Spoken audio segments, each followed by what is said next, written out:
Is it an asset, or is it something that you invest in, or is it something that is a currency? And that's very confusing. In fact, the Fed made an announcement that they want to think about a digital dollar, which would act.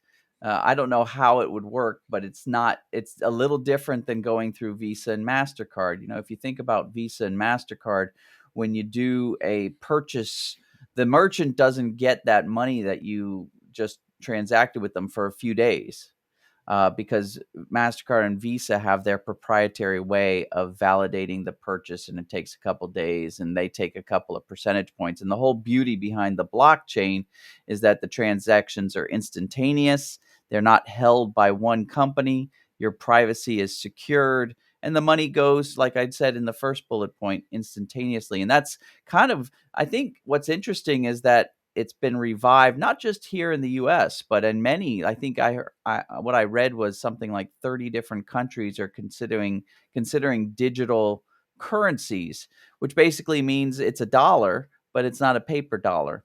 And I almost wonder if the other countries will adopt that faster, because the US, with their whole privacy things, people sometimes don't, they like to just use the dollar, right? They don't want to have any sort of digital fingerprint. And the beauty behind things like crypto is that that has been spawned not by a corporation, not by a government, but by the actual internet users themselves, right? There's internet users like me who mine it, that we do the validation. But yeah, it's so interesting right now that we're seeing a sell off of crypto. We're seeing a sell off of commodities like gold. Um, it's almost as if during 2021, we had so many novice investors join in on the trading, and they don't quite understand that some of these things like gold have traditionally been where you put your money when you're afraid or of risk in the markets.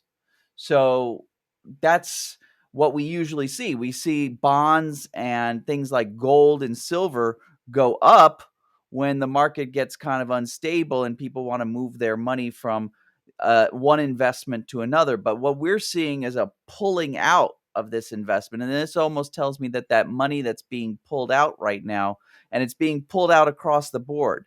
We're seeing crypto get pulled out. We're seeing golds. We're seeing everything, money coming out. I almost feel like that's like play money that investors had in 2021, and they're not interested in keeping that money making money.